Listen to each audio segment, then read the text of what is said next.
তো হে ভিউয়ার্স, কেমন আছেন সবাই? আশা করব সবাই ভালো আছেন। তো আজকে আমরা এক্সপ্লেন করছি থান্ডেল মুভিটা।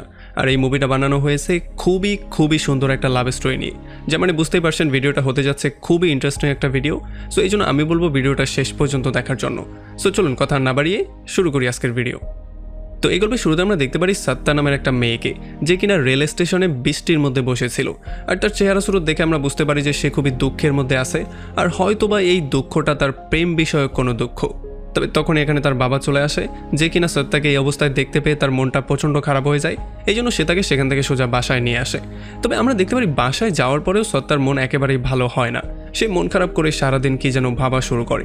আর একটা সময় প্রচণ্ড রাগের মাথায় সে তার বাবাকে গিয়ে বলে যে আমি বিয়ে করতে চাই, আপনি আমার জন্য একটা ছেলে দেখুন। তবে এইটা শোনার পরে তার বাবা তাকে বলে যে আসলে এত তাড়াহুড়া করা একেবারেই ঠিক হবে না, তুমি আরও একবার চিন্তা করে দেখো, যদি তোমার সব কিছু ঠিক মনে হয় তাহলে বিয়ে করানোই যাবে। তবে সত্তা তার কোনো কথাই শুনতে চায় না। সে বলে যে হ্যাঁ, আমি এখনই বিয়ে করব, আপনি যেই কোনো ওয়েতে একটা ছেলে খুঁজে বের করুন, একটা ছেলে হলেই হবে। তো এই জন্য আমরা দেখতে পারি পরদিন সকালবেলায় একটা ইঞ্জিনিয়ার ছেলে চলে আসে সত্তাকে দেখার জন্য। আর এখানে আমরা সত্তাকে দেখতে পারি যে কিনা রেডি হচ্ছিল। আসলে এখানে যখন সে ভালো করে রেডি হচ্ছিল তখন তার চোখে মুখে আমরা খুশির একটা ছাপও দেখতে পারি, আর সে খুবই সুন্দর ওয়েতে রেডি হচ্ছিল। তবে তখনই তার একটা বন্ধু তাকে জিজ্ঞেস করে ফেলে তার পুরনো প্রেমিক সম্পর্কে। আর তখনই সত্তার মনটা একটু খারাপ হয়ে যায়, আর সে তাকে বলে যে যেহেতু প্রেমই নেই তাহলে প্রেমিক দিয়ে আর কি হবে। এটা বলে সে সেখান থেকে সোজা চলে আসে পাত্রের সামনে। আর যখনই পাত্র তাকে দেখতে পারে তখন সে তো পুরোপুরি শক্ট হয়ে যায়। সে চিন্তা করে যে এত সুন্দর একটা মেয়ে আমাদের 14 গোষ্ঠীর মধ্যে তো কেউ বিয়ে করতে পারেনি, আমি যদি এই মেয়েকে বিয়ে করতে পারি তাহলে তো আমি ধন্য হয়ে যাব। এই জন্য আগাগোড়া কিছু চিন্তা না করেই ইঞ্জিনিয়ার বিয়ের জন্য রাজি হয়ে যায়। তবে সে এই ব্যাপারটা নিয়েও ভয় পাচ্ছিল যে সত্তা তাকে না আবার না করে দেয়, কারণ সত্তা যতটা সুন্দর সে তো আর ততটা সুন্দর না, বরং সে তার ধারে কাছে পর্যন্ত নেই। তবে তাদের সবাইকে শক করে দিয়ে সবার সামনেই সত্তা তাদেরকে বলে যে সেও বিয়ের জন্য রাজি। আর এইটা শোনার পরে তো ইঞ্জিনিয়ার এত বেশি খুশি হয়ে যায়, যতটা খুশি হয়তোবা সে তার প্রথম চাকরি পাওয়ার পরেও হয়নি। তারপর পরদিন সকালবেলা সত্তা সেই ছেলেটাকে আবারও তাদের বাসায় ডাকে, আর তারা দুজন সাইডে গিয়ে একা কথাবার্তা বলা শুরু করে। এখানে প্রথমেই সত্তা তাকে বলে যে আমার পুরনো একটা প্রেমিক আছে যার নাম হচ্ছে রাজু। আর এটা শোনার পরে এই ছেলেটার মনটা একটু খারাপ হয়ে যায়, আর সে বলে যে হ্যাঁ, আমি এটা খুব ভালো করেই জানতাম যে এত সুন্দর একটা মেয়ের তো প্রেমিক না থেকে পারেই না, আমার মতো একটা ছেলেকে তুমি কেনই বা বিয়ে করতে যাবে, এটার পেছনে অবশ্যই কোনো কারণ আছে। তবে তখন আবার সত্তা তাকে বুঝিয়ে বলে যে না, পুরনো প্রেমিক তো পুরনোই, আমি তোমাকেই বিয়ে করব। কিন্তু এগুলোতে আরও বেশি সে কনফিউজ হয়ে যায়। সে বলে যে তুমি আসলে কি বলছো, আমি কিছুই বুঝতে পারছি না, তোমার প্রেমিকও আছে, তুমি আবার আমাকেও বিয়ে করবে, আসলে ব্যাপারটা কি তুমি একটু ক্লিয়ার করে বলো। আর তখন সত্তা বলে আচ্ছা ঠিক আছে, এই সমস্ত ব্যাপারটা জানার জন্য তোমাকে রাজুর গল্পটা শুনতে হবে। আর এখান থেকেই সে রাজুর গল্পটা বলা শুরু করে। আর আমরা চলে আসি ফ্ল্যাশব্যাকে। আমরা সমুদ্রের মধ্যে একটা ফিশারম্যানকে দেখতে পারি যার নামই হচ্ছে রাজু। আসলে রাজু তার গ্রামের মানুষজনের সাথে সমুদ্রের মধ্যে পুরো 9টা মাস মাছ ধরার জন্য আসে। আর এই পুরো 9 মাসের মাছ ধরার পরে তারা এগুলো ফ্যাক্টরিতে দিয়ে দেয়, আর 3 মাসের জন্য তারা তাদের গ্রামে গিয়ে থাকে। অ্যান্ড তারপরে এই সার্কেলটা বারবার করে রিপিট হতে থাকে। তারা 9 মাস সমুদ্রে কাটায়, আবার 3 মাস গ্রামে কাটায়। আর তাছাড়া আমরা জানতে পারি এই পুরো নৌকার একটা লিডারও থাকে যাকে থান্ডেল বলা হয়। আসলে থান্ডেল হচ্ছে গিয়ে সেই লোক যে কিনা পুরো নৌকাটাকে দেখাশোনা করে রাখে, তারা সবাই তার আন্ডারে কাজ করে, তাছাড়া সে টাকা পয়সার হিসাবও রাখে। আর এখন তাদের যেই থান্ডেল ছিল সে ছিল রাজুর চাচা রবি। তো এখন যেহেতু তারা তাদের পুরো 9 মাসের জার্নি কমপ্লিট করার পরে এখন মাছগুলো নিয়ে দেশের উদ্দেশ্যে রওনা দিয়েছে, তখন সবাই খুবই হ্যাপি ছিল। তবে আমরা দেখতে পারি রাজু একা একা বোর্ডের উপরে শুয়ে শুয়ে নেটওয়ার্ক খুঁজে বের করার ট্রাই করছিল। আসলে যেহেতু তারা সমুদ্রের অনেক ভেতরে চলে এসেছে, এই জন্য এখানে তাদের মোবাইলে কোনোভাবেই নেটওয়ার্ক পাওয়া যাচ্ছিল না। আর সেই নেটওয়ার্কটা এই জন্য খুঁজে বের করার ট্রাই করছিল কারণ সে তার গার্লফ্রেন্ড সত্তাকে জানিয়ে দিবে যে সে গ্রামের দিকে আসছে। এই জন্য যখনই সে নেটওয়ার্ক খুঁজে বের করার ট্রাই করছিল তখনই এখানে কিছু গুন্ডারা এসে তাদের নৌকার উপরে আক্রমণ করে দেয়। আসলে তারা হচ্ছে সমুদ্রের ডাকাত, মানে পাইরেট। আর এই পাইরেটগুলোর কাজ ছিল তাদেরকে যেই কোনো ওয়েতে ধমক টমক দিয়ে তাদের যেই মাছগুলো আছে সেগুলো নিয়ে যাওয়া, আর যদি টাকা পয়সা পাওয়া যায় তাহলে সেগুলোও নিয়ে যাওয়া। আর যখনই পাইরেটরা এসে রাজুর চাচাকে ধমক টমক দিচ্ছিল তখনই রাজুর মোবাইলের নেটওয়ার্ক চলে আসে। এই জন্য সে সত্তার সঙ্গে কথাবার্তা বলা শুরু করে। আর সত্তার সঙ্গে কথাবার্তা বলতে বলতেই সে এক এক করে সমস্ত গুন্ডা থেকে আচ্ছা রকম ধোলাই করে তাদের সবাইকে সমুদ্রের মধ্যে নিয়ে ফেলে। আর এদিকে যখন সত্তা জানতে পারে যে রাজু বাসায় ব্যাক করছে তখন সে অনেক বেশি হ্যাপি হয়ে যায়, কারণ অনেকগুলো দিন পরে তাদের আবারও দেখা হতে যাচ্ছে। তো এরপর পরদিন সকালবেলা যখন রাজু গ্রামে চলে আসে তখন সে প্রথমে গিয়ে সত্তার সঙ্গে মিট করে। আর এরপর সে গ্রামের বিশাল বড় টাওয়ারের উপরে লাগানো একটা ফ্ল্যাগ খুলে ফেলে, যাতে করে গ্রামের সমস্ত মানুষজন এই ব্যাপারটা জেনে যায় যে ফিশারম্যানরা এখন গ্রামে ব্যাক করেছে। তো এরপর একদিন যখন রাজু দোকানে তার বন্ধুদের সঙ্গে বসে আড্ডা দিচ্ছিল তখন সে লক্ষ্য করে তার চাচা রবি একটু বেশি টেনশনের মধ্যে আছে।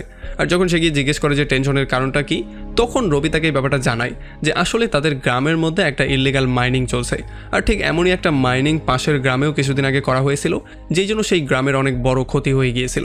এই জন্য এই গ্রামকে ক্ষতির থেকে বাঁচানোর জন্য রবি তো সেই মাইনিংয়ের লোকজনের সাথে কথাবার্তা বলতেও গিয়েছিল, তবে সেই লোকজন তার সাথে কুকুরের মতো ব্যবহার করে তাকে দূর দূর করে তাড়িয়ে দিয়েছে। আর এই জন্যই তার চাচা প্রচণ্ড মন খারাপ করে তাকে বলে যে আসলে গ্রামের থান্ডেল হয়েও আমরা কিছুই করতে পারছি না, গ্রামের কোনো সাহায্যই করতে পারছি না, এই ব্যাপারটার জন্যই আমার মন খারাপ হয়ে আছে। আর এই সমস্ত ব্যাপারগুলো শোনার পরে রাজু প্রচণ্ড মাথা গরম করে চলে আসে সেই জায়গায় যেখানে ইলিগাল মাইনিং করা হচ্ছিল। আর এখানে যত গুন্ডাপান্ডা ছিল তাদেরকে আচ্ছা রকম ধোলাই করে ফাইনালি সমস্ত মাইনিং সে বন্ধ করে দেয়।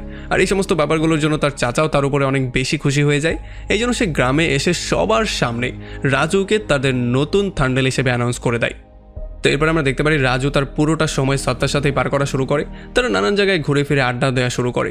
তবে এর মধ্যেই তাদের একটা বন্ধুর মেয়ের বার্থডে পার্টি চলে আসে, যেই বন্ধু ছিল ফিশারম্যান, এই জন্য তারা সেখানে চলে আসে বার্থডে পার্টিতে জয়েন করার জন্য। তবে এখানে সত্তা নোটিস করে যে তার বন্ধুর যেই ওয়াইফ আছে এই বার্থডে পার্টির মাঝখানেও সে বারবার করে তার হাজব্যান্ডের সঙ্গে ঝগড়া করছে। এই জন্য সত্তা গিয়ে তাকে বোঝানোর ট্রাই করে। সে বলে, ভাবি দেখেন 9 মাস পরিশ্রম করার পরে ফাইনালি 3 মাসের জন্যই তো সে গ্রামে এসেছে, সো যদি আপনি এখনও তার সঙ্গে ঝগড়া শুরু করে দেন তাহলে তার লাইফটা কেমন করে চলবে। তবে তখন সে আবার সত্তাকে বুঝিয়ে বলে যে দেখো, তুমি যত সহজে বলছো ব্যাপারটা এতটা সহজ না, সে তো 9 মাস গিয়ে নদীতে পড়ে থাকে, বাকি 9টা মাস যে আমি কি করে বাচ্চাদেরকে বড় করি, কি করে এত স্ট্রাগল করে সংসারটা চালাই, সেটা তুমি এখনো বুঝবে না। যখন রাজুর সঙ্গে তোমার বিয়ে হয়ে যাবে তখন এই ব্যাপারটা তুমি ক্লিয়ারলি বুঝতে পারবে। আর এটা শোনার পরে সত্তা একটু বেশি টেনশনের মধ্যে পড়ে যায়। সে চিন্তা করে আসলেই তো 9 মাস যদি সমুদ্রে গিয়ে কাটায় তাহলে এখানে আমি কি করে সার্ভাইভ করব, বিয়ের পরে কি আমার লাইফটাও ঠিক এমনই হয়ে যাবে। তো এরপরে পরবর্তী 3টা মাস সত্তা রাজুর সঙ্গে খুবই ভালো করে পার করে, আর এতে করে আমরা দেখতে পারি তারা দুজনেই খুবই হ্যাপি ছিল। তবে 3 মাস পরে হঠাৎই রাজু একদিন সত্তাকে কিছু না জানিয়েই সোজা নৌকা নিয়ে বেরিয়ে পড়ে নতুন মিশনের জন্য, মানে পরবর্তী 9 মাসের জন্য মাছ ধরতে বেরিয়ে পড়ে। আর যখন সত্তা ঘুম থেকে উঠে তখন সে দেখতে পারে টাওয়ারের উপরে ফ্ল্যাগটা জ্বলছে, যার মানে সেই ফিশারম্যানরা আবারও সমুদ্রে চলে গিয়েছে। এই জন্য তার মনটা আরও বেশি খারাপ হয়ে যায়, কারণ রাজু একে তো তাকে বলেনি, দ্বিতীয়তে তাকে আরও 9টা মাস অপেক্ষা করতে হবে। তবে কিছুক্ষণ পরেই গ্রামে একটা খবর চলে আসে যে সমুদ্রের মধ্যে একটা ফিশারম্যানের পড়ার জন্য তার মৃত্যু হয়ে গেছে। আর একটু পরে স্পিডবোটের সাহায্যে তার লাশটাও এখানে নিয়ে আসা হয়। আর যখন সত্তা তার লাশটা দেখতে পারে আর তার ওয়াইফকে তার লাশের পাশে পাগলের মতো কান্নাকাটি করতে দেখতে পারে, তখন তার মনটা প্রচণ্ড খারাপ হয়ে যায়। আর সে রাজুকে নিয়েও টেনশন করা শুরু করে। তার মনে হয় যে রাজুরও যদি এই অবস্থা হয় তাহলে তো আমাকেও পাগলের মতো কান্না করতে হবে। আর এই সমস্ত ব্যাপারগুলো চিন্তা করতে করতেই সত্তা রাতের বেলা ঘুমাতে পর্যন্ত পারে না। আর যখন তার বাবাই ব্যাপারগুলো নোটিস করে তখন সেটার কারণ তার কাছে জিজ্ঞেস করে। এই জন্য সত্তা তাকে ফরফর করে সমস্ত সত্যিগুলো বলে দেয়। আর এরপর সে তাকে জিজ্ঞেস করে যে একটা সময় তো আপনিও থান্ডেল হতে চাইতেন, তাহলে থান্ডেল হওয়ার জার্নির থেকে আপনি কেন বেরিয়ে আসলেন, আপনি কেন মাছ ধরা পুরোপুরিভাবে ছেড়ে দিলেন। আর তখন তার বাবা তাকে বুঝিয়ে বলে যে একটা সময় আমিও চেয়েছিলাম থান্ডেল হতে, কিন্তু যখন একবার 9 মাস পরে আমি গ্রামে ব্যাক করেছিলাম তখন আমি জানতে পেরেছিলাম তোমার মা কয়েক মাস আগেই মারা গিয়েছে। গ্রামের মানুষজন এই খবরটা আমাকে জানাতেও চেয়েছিল, কিন্তু সমুদ্রের মধ্যে নেটওয়ার্ক না থাকার কারণে কোনোভাবেই তারা আমাকে এই খবরটা জানাতে পারেনি। আর তখন আমার মনে হয়েছে যে আমি তোমার মায়ের শেষ মুহূর্তেও তোমার মায়ের সঙ্গে থাকতে পারিনি, শুধুমাত্র এই থান্ডেল হওয়ার চক্করে। এই জন্য তখন থেকেই আমি সিদ্ধান্ত নিয়ে নিয়েছিলাম আমি থান্ডেল হওয়ার চক্করে আর পড়বো না, আর আমি সমুদ্রে গিয়ে এতদিনের জন্য মাছও ধরবো না। যদিও তার বাবা তাকে এইটাও বলে দেয় যে তোমার আর রাজুর যেই প্রেম সেটার উপর আমার সম্পূর্ণ বিশ্বাস আছে, তবে এমনটা না হয়ে যায় যে আমার মতোই তোমার আর রাজুকে একটা সময় আলাদা আলাদা হয়ে সমস্ত দুঃখ যন্ত্রণা সহ্য করতে হয়। আর এই সমস্ত ব্যাপারগুলো শোনার পরে সত্তার মন আরও বেশি খারাপ হয়ে যায়। এই জন্য ফাইনালি সে সিদ্ধান্ত নিয়ে ফেলে যে এইবার যখন রাজু আবারও গ্রামে ব্যাক করবে তখন সে আর তাকে কোনোভাবেই নদীতে যেতে দিবে না, মানে সে তাকে বলবে অন্য কোনো কাজ করে জীবিকা নির্বাহ করতে। তো এরপরে এমন করে করেই পুরো 9টা মাস পার হয়ে যায়। সত্তা এখানে রাজুকে নিয়ে প্রচণ্ড টেনশনের মধ্যে পড়ে যায়, কারণ এইবার গ্রামের ফিশারম্যানদের ব্যাক করতে 6 দিন লেট হচ্ছিল। আর এই জন্য সত্তা মনে মনে অনেক কিছু চিন্তা করা শুরু করে। সে চিন্তা করে যে কিছু না আবার হয়ে গেল না, রাজুর আবার মৃত্যু হয়ে গেল। তবে তখনই রাজু তাকে কল দেয়, আর এই জন্য সে তার উপরে চিল্লাচিল্লি শুরু করে। সে বলে যে তুমি কল কেন দিলে না, তুমি গ্রামে কেন আসছো না। তখন রাজু বলে যে 6 দিন লেট হয়ে গেছে, সো এই জন্য কাজটা শেষ করে কালকেই আমি গ্রামে ব্যাক করছি।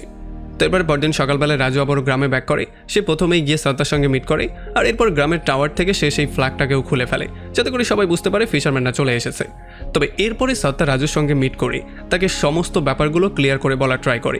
গ্রামে একটা ফিশারম্যানের সঙ্গে কি হয়েছে সেই সমস্ত ঘটনাটা খুলে বলে, আর এরপর সে তাকে ইনডিরেক্টলি বলে যাতে করে সেই কাজটা ছেড়ে দেয়, যাতে করে সে আর সমুদ্রে না যায়। তবে রাজু তার কথা একেবারেই কেয়ার করে না। সে তাকে বলে যে এই 9 মাস যে আমি কাজ করেছি সেটার বেতন আমাকে দেয়া হয়নি, হয়তো পরবর্তীতে যখন সমুদ্র জার্নিতে বের হব তখনই আমাকে বেতনটা দেয়া হবে। আর তাছাড়া এইবার মালিক আমাকে কিন্তু নতুন একটা বোটও দিয়েছে, কারণ আমি হয়ে গেছি নতুন ঠান্ডাল। আর এই সমস্ত কথাবার্তাগুলো শোনার পরে সত্তা এই ব্যাপারটা ক্লিয়ারলি বুঝতে পারে যে রাজু তার কাজকে অনেক বেশি ভালোবাসে, সে তার কাজ কোনোভাবেই ছাড়তে পারবে না। আর এই সমস্ত ব্যাপারগুলো চিন্তা করেই তার মনটা প্রচণ্ড খারাপ হয়ে যায়। আর যখন রাজু তাকে মন খারাপের কারণ জিজ্ঞেস করে তখন সে তাকে সমস্ত ব্যাপারগুলো ক্লিয়ার করে বলে। আর সে বলে যে তোমাকে আমার কসম লাগে, তুমি এখন থেকে আর সেই কাজে ব্যাক করবে না। আর এই সমস্ত ব্যাপারগুলোতে ফাইনালি বাধ্য হয়ে রাজুকে তার কথাটা মেনে নিতেই হয়। তো এরপর এমন করে করেই পুরো 3টা মাস পার হয়ে যায়। আর আমরা দেখতে পারি এখন সত্তা মনে করছিল যে রাজু হয়তোবা সেই কাজে আর কখনোই ব্যাক করবে না। তবে আমরা দেখতে পারি রাজু আসলে এই কাজটা করার জন্য ফুললি রেডি হয়েছিল। সে গুজরাটে যাওয়ার জন্য তার বন্ধুদের সঙ্গে কন্ট্যাক্টও করা শুরু করে দিয়েছিল। তার বন্ধু তাকে কল দিয়ে বলে কালকে 8টার সময় গুজরাতের ট্রেন আছে, সো তুমি 8টার সময় সেখানে চলে আসবে। আর আমরা দেখতে পারি বরাবরের মতো রাজু এইবারও সত্তাকে কোনো কিছু না জানিয়েই সকালে ঘুম থেকে উঠে সেখান থেকে সোজা চলে আসে রেল স্টেশনে। তবে এইবার ট্রেন স্টেশনে পৌঁছাতে তার একটু দেরি হয়ে যায়, যে জন্য তাকে পরবর্তী ট্রেনের জন্য ওয়েট করতে হয়। তবে এদিকে যখন সত্তা ঘুম থেকে উঠে দেখতে পারে রাজু তার পাশে নেই, তখন সে পাগলের মতো হয়ে যায়। আর সে পাগলের মতো দৌড়ে ট্রেন স্টেশনে চলে আসে যাতে করে সে রাজুকে থামাতে পারে। তবে রাজু তার কোনো কথাই শুনতে চাচ্ছিল না। সে বলে যে দেখো, আমাকে যেই কোনো ওয়েতে গুজরাটে যেতে হবে, কারণ যদি আমি সেখানে না যাই তাহলে আমার নৌকার যত লোকজন আছে তারা সবাই না খেয়ে মরবে, কারণ এখন আমি থান্ডেল হয়ে গেছি, তাদের সবার দায়িত্ব এখন আমার উপরে। তবে সত্তাও তাকে এটা ক্লিয়ার করে জানিয়ে দেয় যে হয়তো তুমি তোমার কাজকে চুজ করবে, নয়তো তুমি আমাকে চুজ করবে। তবে তখন এখানে ট্রেন চলে আসে আর রাজু কোনো অ্যান্সার না দিয়েই সোজা ট্রেনে উঠে সেখান থেকে বেরিয়ে চলে যায়। যদিও রাজু যাওয়ার সময় তাকে চিৎকার করে বলে গিয়েছিল সে তাকে অনেক ভালোবাসে, তবে সত্তা এগুলোতে একেবারেই কেয়ার করছিল না, কারণ তার মাথায় শুধু এইটাই ঘুরছিল যে রাজু তাকে চুজ না করে তার কাজকে চুজ করেছে। আর আমরা দেখতে পারি এইটাই হচ্ছে গিয়ে সেই সিনটা যেটা আমরা মুভির শুরুতে দেখতে পেয়েছিলাম। তো এখান থেকে গল্প আবারও প্রেজেন্টে ব্যাক করে। আর আমরা দেখতে পারি সত্তা ইঞ্জিনিয়ারকে বলে যে আমি শুধু রাজুর সাথে একবারের জন্য মিট করতে চাই, আর তাকে আমি এটা বলে দেবো যে আমি তাকে ভালোবাসি না। এতটুকু বলার পরেই আমি তোমাকে বিয়ে করতে পারবো। এই জন্য সে ইঞ্জিনিয়ারকে 9 মাস ওয়েট করার জন্য বলে, কারণ 9 মাস পরে যখন রাজু এখানে ব্যাক করবে তখনই সে তাকে এই ব্যাপারটা জানাতে পারবে। আর নয়তোবা তো সমুদ্রের মধ্যে নেটওয়ার্কও থাকে না। তবে আসলে গল্পের মধ্যে অনেক টুইস্ট অ্যান্ড টার্ন আছে, আপনি শুধু একটু ওয়েট করুন। আর তখন এদিকে আমরা দেখতে পারি সমুদ্রের মধ্যে রাজুর নৌকা তুফানের মধ্যে পড়ে যায়। আর তুফানের মধ্যে আউট অফ কন্ট্রোল হয়ে তাদের নৌকা সোজা পাকিস্তানের বর্ডারের মধ্যে চলে যায়। আর পাকিস্তানের নেভি ফাইনালি তাদেরকে অ্যারেস্টও করে ফেলে। আর কিছুদিন পরে এই খবরটা গ্রামেও চলে আসে। আর গ্রামে এটা জানার পরে সবাই প্রচণ্ড টেনশনের মধ্যে পড়ে যায়, কারণ পাকিস্তানি নেভি তাদেরকে টেরোরিস্ট মনে করছিল। এখন তাদের সাথে কি করা হবে সেটা তারা কেউই জানতো না। আর তখন এদিকে পাকিস্তানে তাদের সবাইকে সেন্ট্রাল জেলে পাঠিয়ে দেওয়া হয়, কারণ কোর্ট অর্ডার দিয়েছে তাদেরকে সেন্ট্রাল জেলে পাঠানোর জন্য। তবে পাঠানোর আগে তাদের কাপড় চোপড় খুলে তাদেরকে ভালো করে চেক আপ করা হয়। আর এরপরে যখন তাদেরকে জেলের মধ্যে পাঠিয়ে দেওয়া হয় তখন এখানে যেই পাকিস্তানের কয়েদিরা ছিল তারা তাদের সাথে খুবই খারাপ ব্যবহার করা শুরু করে। তাছাড়া তাদের সাথে মারামারি করারও ট্রাই করে। তখন তাদের সামনে চলে আসে এখানে সবচেয়ে ভয়ঙ্কর যেই কয়েদি ছিল সেই কয়েদি, যার নাম ছিল আহমেদ এসে রাজুর গ্রুপে যেই ছোট ছেলেটা ছিল তাকে তাদের বান্দে মাতারাম গাওয়ার জন্য বলে। আর যখন এই ছেলেটা বান্দে মাতারাম গাওয়া শুরু করে তখন আহমেদ গিয়ে দেয়ালে লেখা ভারতের নামের উপরে পি করে দেয়। আর এই ব্যাপারটা দেখার পরে সমস্ত পাকিস্তানিরা হাসা শুরু করে। তাছাড়া তারা তাদেরকে নিয়ে বারবার করে মজাও করছিল। তবে যখন গাওয়া শেষ হয়ে যায় তখন রাজু পানি নিয়ে গিয়ে সেই নামটাকে পরিষ্কার করে দেয়। আর এগুলো দেখার পরে আহমেদের মাথা আরও বেশি গরম হয়ে যায়। এই জন্য সে একটা ব্লেড নিয়ে তখনই রাজুকে মারার জন্য যায়। তবে রাজুও মারামারি করার জন্য ফুলি রেডি হয়ে যায়, কিন্তু তখনই এখানে জেলার চলে আসে আর রাজুকে একটা চর মারে। সে বলে যে তুমি এখানে একদিন আসার সঙ্গে সঙ্গেই মারামারি শুরু করে দিয়েছো, তোমার এটা মনে রাখা উচিত যে এটা ভারত না, এটা হচ্ছে পাকিস্তান, তুমি এখন পাকিস্তানের জেলে আসো। এটা বলার পরে সে তার গ্রুপকে অন্যদিকে যাওয়ার জন্য বলে আর আহমেদদেরকে অন্যদিকে যাওয়ার জন্য বলে। আর তখন অন্যদিকে গ্রামের সমস্ত মহিলারা তাদের হাজব্যান্ডদেরকে পাকিস্তান থেকে ফেরত আনার জন্য গভর্নমেন্টের কাছে রিকোয়েস্ট করার জন্য একটা পিকচার তুলে। আর এই পিকচারটা নিউজ পেপারেও পরবর্তীতে চলে আসে। আর যখন রাজু এই নিউজ পেপারের মধ্যে সত্তাকেও দেখতে পারে তখন সেই নিউজ পেপারটা তার নিজের কাছেই রেখে দেয়। তাছাড়া তাদের সবাইকে তাদের ওয়াইফদের পক্ষ থেকে বিভিন্ন লেটারও লেখা হয়েছিল, যেই লেটারের মধ্যে বিভিন্ন কথাবার্তা ছিল। কিন্তু সত্তা রাজুর জন্য যে লেটারটা পাঠিয়েছিল সেই লেটারটা ছিল পুরোপুরি খালি। তবে যদিও রাজু এটার মধ্যে সত্তার চোখের এক ফোঁটা পানি দেখতে পারে, যেটার মাধ্যমে সেটা বুঝতে পারে যে আসলে সে কি বলতে চাচ্ছিল। তো এরপরে সেদিন রাতের বেলায় যখন তারা জেলের মধ্যে খাবার দাবার খাওয়ার ট্রাই করছিল তখনই তারা বুঝতে পারে ছোট সেই ছেলেটা তাদের গ্রুপ থেকে গায়েব হয়ে গেছে। এই জন্য তারা পাগলের মতো জেলের মধ্যে তাকে খোঁজা শুরু করে। আর ফাইনালি তারা তাকে একটা জায়গায় পেয়েও যায় যেখানে সে বেহুশ অবস্থায় পড়েছিল। এখানে অনেক রক্তও ছিল, একটা সুতার মধ্যে রক্ত লাগানো ছিল, তাছাড়া এখানে একটা খুরও ছিল। এই ব্যাপারগুলো দেখার পরে তারা ক্লিয়ারলি বুঝতে পারে যে এই কাজটা কে করেছে। আর তখন এখানে আহমেদও চলে আসে, যার হাতে ধারালো সুতা ছিল, আর সে এসে এখানে হাসা শুরু করে। এখন এগুলো দেখার পরে রাজু এটা ক্লিয়ারলি বুঝতে পারে যে ছোটোর সাথে কি করা হয়েছে। তবে রাজু চাইলেও তাদেরকে কিছু করতে পারছিল না, কারণ যেহেতু সে এখন পাকিস্তানে ছিল আর জেলের মধ্যে ছিল, এই জন্য সে চুপচাপ সমস্ত ব্যাপারগুলোকে সহ্য করারই সিদ্ধান্ত নেয়। আর তখন এদিকে গ্রামে আমরা দেখতে পারি যেই ফিশারম্যানরা পাকিস্তানের জেলে বন্দী তাদের ফ্যামিলি খুবই করুণ অবস্থার মধ্য দিয়ে যাচ্ছিল, কারণ তাদের খাবার দাবারের মতো টাকা পয়সাও ছিল না। তারা কি করবে এখন বুঝতেও পারছিল না, কারণ আগেরবার যখন তারা এখানে এসেছিল তখন গুজরাটে তাদের যে বস ছিল সে তাদেরকে কোনো টাকাই দেয়নি, এই জন্য তারা টাকা নিয়ে গ্রামে আসেওনি। আর যখন এইবার তারা গিয়েছে তখন তো তারা ব্যাকই করতে পারেনি, এই জন্য টাকা পয়সার শর্টের জন্য তারা খাবার দাবারও খেতে পারছিল না। আর যখন সত্তা এই সমস্ত ব্যাপারগুলো ক্লিয়ার করে দেখতে পারে তখন সে সেই ইঞ্জিনিয়ারকে সঙ্গে করে সোজা গুজরাটে চলে আসে। আর সে এসে ফিশারম্যানদের বসের সাথে মিট করে আর তাদের পাওনা টাকাগুলোকে বুঝিয়ে দেওয়ার জন্য বলে। তবে এই বস তাদের পাওনা টাকা বুঝিয়ে তো দেয়ই না, বরং সে সত্তার সাথে উল্টাপাল্টা বিহেভ করা শুরু করে, তাকে উল্টাপাল্টা অনেক কিছু বলে দেয়। এই জন্য সত্তা প্রচণ্ড রাগের মাথায় এসে সেই অফিসের সামনেই প্রোটেস্ট করা শুরু করে। আর কিছুদিন পার হওয়ার পরে যখন মানুষজন তার প্রোটেস্টের ব্যাপারটা বুঝতে পারে তখন তারাও তার সঙ্গে প্রোটেস্টে জয়েন করা শুরু করে। আর এই সমস্ত ব্যাপারগুলো যখন টিভি নিউজ পেপারে ছড়িয়ে যায় তখন এই মালিকের সমস্ত শ্রমিকদের পাওনা বুঝিয়েই দিতে হয়, কারণ সে দিতে বাধ্য হয়ে যায়। আর এরপরে সত্তা এই সমস্ত টাকাগুলো নিয়ে গ্রামে ব্যাক করে আর এক এক করে সবাইকে এগুলো বুঝিয়ে দেয়। এরপরে এই গ্রামের সমস্ত মহিলারা এখানে ডিএমের কাছে গিয়ে রিকোয়েস্ট করা শুরু করে যাতে করে পাকিস্তান থেকে তাদের স্বামীদেরকে ছাড়িয়ে নিয়ে আসা হয়। আর আমরা দেখতে পারি ডিএম যখন এগুলো মিনিস্টারকে জানিয়ে দেয় তখন মিনিস্টার এই ব্যাপারগুলো নিয়ে সিরিয়াসলি কাজ করা শুরু করে। এরপর তারা পাকিস্তানের সাথে যোগাযোগ করে এই জেলেদেরকে ছেড়ে দেওয়ার জন্য বলে। আর এখানে কিছু ট্রায়াল এবং কিছুদিন পার হয়ে যাওয়ার পরে ফাইনালি পাকিস্তান কোর্ট সিদ্ধান্ত নেয় তারা রাজু আর তার গ্রুপকে পাকিস্তান থেকে সোজা ইন্ডিয়াতে পাঠিয়ে দেবে, মানে তাদেরকে ফ্রি করে দেবে। আর এই ব্যাপারটা শোনার পরে তো সবাই খুবই হ্যাপি হয়ে যায়। যখন গ্রামে এই খবরটা সবাই জানতে পারে তখন তারা সবাই পাগলের মতো হয়ে যায়। আর রাজুর চিন্তায় সত্তা যে কিনা এতদিন কোনো খাবার দাবারও খায়নি সেই প্রথমবারের মতো খাবার দাবার খাওয়া শুরু করে। আর এই সমস্ত ব্যাপারগুলোতে তারা সবাই খুবই হ্যাপিও ছিল। আর তারা জানতে পারে যে 15 আগস্টের দিনে রাজুদেরকে ফ্রি করা হবে। তবে যখনই 14 তারিখ চলে আসে, মানে তাদের ফ্রি হওয়ার মাত্র একদিন বাকি ছিল, তখনই ভারত থেকে একটা খবর চলে আসে। কারণ তখন ইন্ডিয়ান গভর্নমেন্ট জম্মু ও কাশ্মীর থেকে আর্টিকেল 370 সরিয়ে দিয়েছিল, যেই জন্য পুরো ইন্ডিয়াতে প্রোটেস্ট তো হচ্ছিলই, বরং পাকিস্তানের বিভিন্ন শহরেও প্রোটেস্ট হওয়া শুরু হয়ে গিয়েছিল। আর এই সমস্ত ব্যাপারগুলোর জন্য ফাইনালি পাকিস্তানি কোর্ট সিদ্ধান্ত নেয় তারা রাজু আর তার গ্রুপকে আর ভারতে পাঠাবে না, তারা তাদেরকে এখানেই বন্দি করে রাখবে। যদিও এটা জানার পরে রাজু আর তার গ্রুপ বুঝতেই পারছিল না যে কেন তাদেরকে পাঠানো হবে না, কিন্তু পুলিশ তাদেরকে বলে দেয় যে এখন তোমাদেরকে জেলে নিয়ে যাওয়া হবে। তবে যখন তাদের গাড়ি নিয়ে যাচ্ছিল তখনই কিছু প্রোটেস্টার এসে তাদের গাড়ির উপরেও আক্রমণ করে দেয় আর তাদেরকে মেরে ফেলার ট্রাই করে। আর যখন ওয়ার্ডেন এই ব্যাপারটা জানতে পারে তখন সে দ্রুত ড্রাইভারকে অর্ডার দেয় যাতে করে গাড়িটা নিয়ে যেই কোনো ওয়েতে প্রোটেস্টারদের থেকে তারা দূরে চলে যায়, কারণ যদি রাজু আর তার গ্রুপ প্রোটেস্টারদের হাতে পড়ে যায় তাহলে এক এক করে তাদের সবাইকে মেরে ফেলবে তারা। তবে তখনই তারা খবর পেয়ে যায় যখন প্রোটেস্টাররা গাড়ির উপরে আক্রমণ করেছিল তখন রাজু আর তার গ্রুপ সেখান থেকে পালিয়ে গিয়েছিল। আর এই জন্য পুলিশ তাদেরকে খোঁজাখুঁজি করা শুরু করে দেয়, কারণ যেই কোনো ওয়েতে তাদেরকে খুঁজে বের করতেই হতো।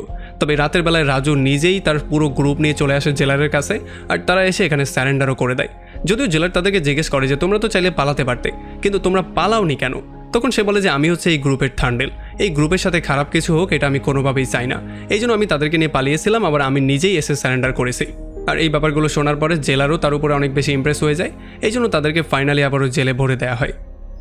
তো এরপরে ফাইনালি 15 আগস্টের দিন চলে আসে।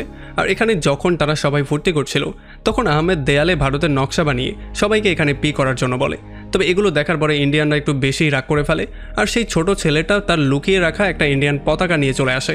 আর এটা দেখার পরে তো এখানে সবাই আরও বেশি রাগ করে ফেলে। আর যখন তারা সেই পতাকাটা নেওয়ার জন্য যায় তখনই রাজু মাঝখানে এসে এক এক করে তাদের সবাইকে পেটানো শুরু করে। এইবার সে আহমেদকেও আচ্ছা রকম করে ধোলাই করে আর এরপর সে সেই পতাকাটা নিয়ে আগুনের মধ্যে জ্বালিয়ে দেয়, কারণ সে চিন্তা করছিল যদি এই পতাকা তাদের হাতে চলে আসে তাহলে তারা না জানি কী করবে। আর এখন যেহেতু রাজু জেলের মধ্যে মারামারি করেছে এই জন্য তাকে কন্ডেম সেলের মধ্যে ভরে দেওয়া হয়। আর অন্যদিকে আমরা দেখতে পারি যখন সত্তা জানতে পারে এখন আর তাদেরকে ব্যাক করানো হবে না, মানে তাদেরকে ইন্ডিয়াতে পাঠানো হচ্ছে না, তখন সে একটু বেশি টেনশনের মধ্যে চলে আসে। এই জন্য সে এখানে মিনিস্টারের সঙ্গে গিয়ে মিট করে তাকে যেই কোনো ওয়েতে হায়ার অথরিটির কাছে রিকোয়েস্ট করার জন্য বলে যাতে করে যেই কোনো ওয়েতে তাদের স্বামীরা এখানে ব্যাক করতে পারে। তবে তখন মিনিস্টার তাকে সরাসরি জানিয়ে দেয় যে তোমার দিল্লিতে গিয়ে বড় মিনিস্টারের সঙ্গে যোগাযোগ করা উচিত, কারণ একমাত্র পাকিস্তান থেকে মানুষ ফিরিয়ে আনার পাওয়ার তাদের কাছেই আছে। যদি তাদেরকে তুমি ভালো করে বুঝিয়ে বলতে পারো তাহলে হয়তো তারা তোমার কথা রাখলেও রাখতে পারে। এরপর সে ইঞ্জিনিয়ারকে নিয়ে সোজা দিল্লিতে চলে আসে আর এখানে এসে বারবার করে সেই মহিলার সঙ্গে মিট করার ট্রাই করে আর তাকে বারবার করে রিকোয়েস্ট করার ট্রাই করে।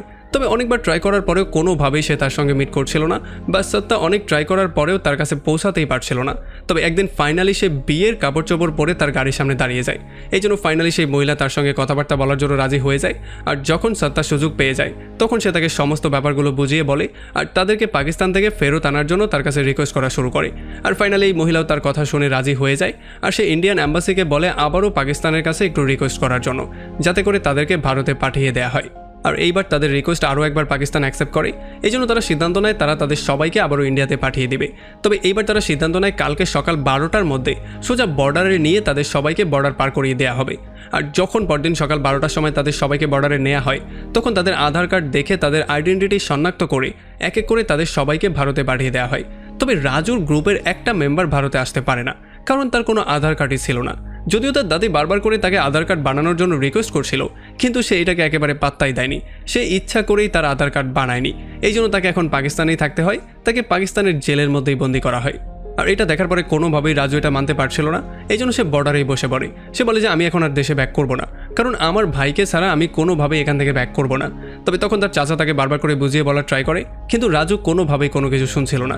এই জন্য তার চাচা প্রচণ্ড রাগ হয়ে তাকে বলে যে যদি তুই গ্রামে ব্যাক না করিস তাহলে সত্তার বিয়ে অন্য কারোর সাথে হয়ে যাবে। আসলে সত্তার ইঞ্জিনিয়ারের বিয়ের কার্ডও ছাপানো হয়ে গিয়েছিল, যেটা রাজুর চাচার কাছে অলরেডি চলেও এসেছিল, কিন্তু রাজুর চাচা রাজুকে এই ব্যাপারটা জানায়নি।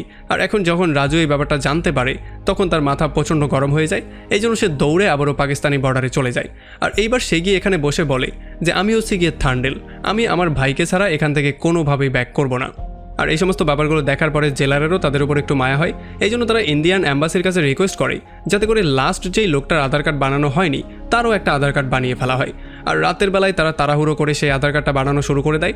তবে যতক্ষণে তারা আধার কার্ড কমপ্লিট করে ততক্ষণে রাত 12টার বেশি হয়ে গেছে। এই জন্য এখন আর রাজু আর সেই লোকটাকে পাকিস্তানের বর্ডার ক্রস করতে দেয়া হবে না, কারণ ওয়ার্ডার মতে আজকে দিনের মধ্যেই তাদেরকে বর্ডার ক্রস করাতে হতো। এখন যেহেতু তারা বর্ডার ক্রস করেনি, এই জন্য তাদেরকে সেখানেই থাকতে হবে।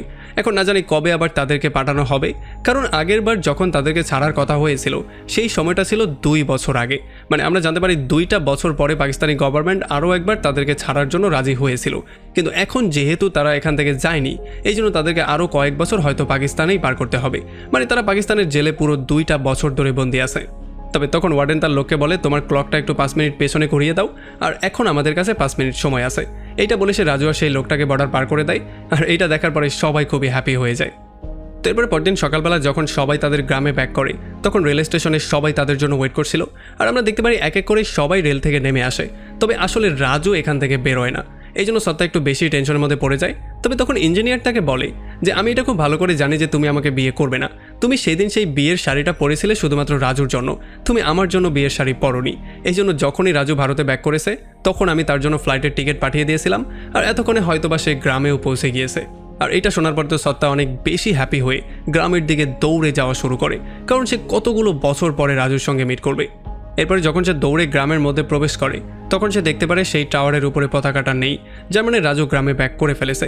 এরপর সে পাগলের মতো দৌড়ে সেই টাওয়ারের উপরে উঠে, যেখানে রাজু অলরেডি দাঁড়িয়েছিল। আর এখানে তারা একে অন্যকে জড়িয়ে ধরে ফাইনালি আর জীবনেও আলাদা না হওয়ার প্রমিস করে। আর এমনই একটা পয়েন্টে এই পুরো মুভিটা এখানেই শেষ হয়ে যায়। যদিও এই মুভিটার লাভ স্টোরি অনেক সুন্দর ছিল, কিন্তু লাস্টের দিকে পাকিস্তান ঢুকিয়ে দিয়ে মুভির সমস্ত মজা নষ্ট করে দিয়েছে। তারপরে হয়তোবা মুভির লাভ স্টোরি আপনাদের কাছে অনেক ভালো লেগেছে।